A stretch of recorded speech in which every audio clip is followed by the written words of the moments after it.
Namaskar from Deshsanchar's Diplomatic Eye. I am Mitra Bandhu, Poudel. Welcome to the new episode number 16. The aim of this program is to give the analytical viewpoint to our audience on the various issues related to diplomacy, foreign affairs and international relations. Ladies and gentlemen, welcome to the 16th episode of Diplomatic Eye, entitled Science Diplomacy, Will Nepal Follow This New Avenue?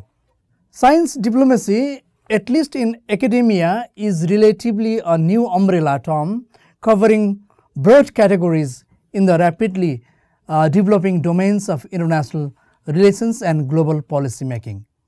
In science diplomacy, countries work together to solve shared issues and create positive international relationships through scientific collaborations. Reorienting its traditional diplomacy, Nepal must make use of science and technology as one of the vital components of soft diplomacy and the expertise of its academics both inside and outside the country. During a conversation with this analyst, former Minister for Environment, Science and Technology, Engineer Ganesh Saha, said that although science diplomacy is relatively new area in this region of the world, it originated during the Cold War. Engineer Saha continued by saying that efforts have been made by UNESCO to advance science and technology.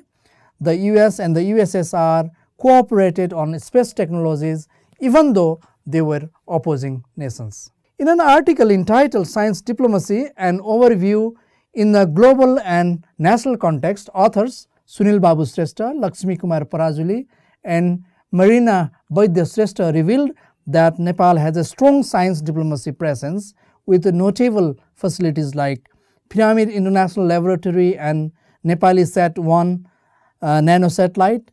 Pyramid International, established in 1990, is a collaboration between the Italian government and Nepal Academy of Science and Technology. The Nepali Sat-1 nanosatellite, developed by two Nepali students at Kyushu Institute of Technology, is a good example of science diplomacy, although not suitable for advanced research projects. Institutions that are involved in science diplomacy, such as NAST and a few universities and think tanks, are commendable but insufficient. Ahmed et al. 2021 asserted that until recently, regional leaders of South Asia have not ensured that their respective countries are cooperating and working together enough. Science diplomacy holds great promise for improving international relations, since scientists are naturally consensus builders, grounded in evidence, highly respected and driven to serve humanity no matter what. The South Asian scientific community from all 8 of its member states must engage in science diplomacy in order to build relationship between cultures, governments and communities, as well as to bolster the role of science in foreign policy to address local and regional challenges. Concept of science invoice. Prominent American scientists and engineers use their networks and experience to create connections and spot chances for long-term international collaboration through the Science Envoy program. Science Envoys typically serve 1 year and concentrate on topics of shared interest in the engineering, science and technology sectors. They play a crucial role in bolstering bilateral ties in science and technology, engaging with the international audiences and achieving policy goals, including strengthening the proportion of women in science and promoting the use of science in decision making by fostering peer-to-peer relationship between domestic researchers and the scientific community in the United States, prompting transparent, merit-based, peer-reviewed scientific establishments, encouraging public participation and science education while emphasizing the importance of science to society, advising representatives of the government on initiatives and possibilities that could foster cooperative efforts. Science envoys are prominent academics, Nobel laureates, renowned writers and advisors to the government.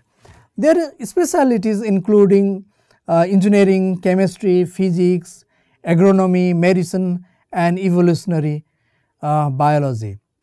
Let us take an instance from the US. 23 envoys have visited over 60 countries in Africa, the Middle East, Central Asia, South America and Southeast Asia since 2010 and have met with numerous head of state and other government leaders.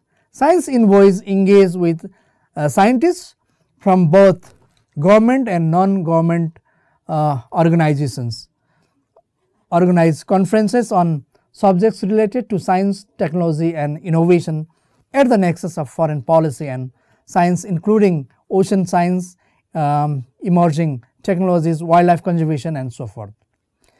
There is no such policy allowing science envoys to be kept in the foreign ministry in Nepal. So science envoys may have important roles to play during the high level visit. Nepal may collaborate with the United States on renewable energy and with South Korea and Japan on technology. Experts in relevant fields such as science envoys could provide significant support to political leadership in this effect. In a nutshell, in industrialized nations, science diplomacy is an essential component of soft diplomacy. Nevertheless, neither academic study nor foreign policy has addressed it in Nepal. Nepal must prioritize science and technology, create a special center and have influential voices from both present and past diplomats if it wants to advance science diplomacy. Science diplomacy should be given top priority by important institutions such as the Institute of Foreign Affairs, NAST, universities and the Ministry of Education, Science and Technology. Nepal can completely synchronize science with diplomacy with regular events and capacity building for scientists and diplomats. The Nepali Foreign Ministry should take a lead in prompting an informed discussion on science diplomacy. Hence, before assigning the ambassadors to their various missions, a fundamental orientation in science diplomacy should be given to them. Furthermore, Nepal should establish a science diplomacy framework at the national level. The dispersed organizations and think tanks engaged in science diplomacy ought to unite for coordinated efforts aimed at improving Nepal's diplomatic strategies. Is Nepal prepared for this admirable endeavor? We will keep track of the progress. With this, let me conclude this episode. I will come up with the new issue in my next episode. Thank you very much for watching me. Thank you.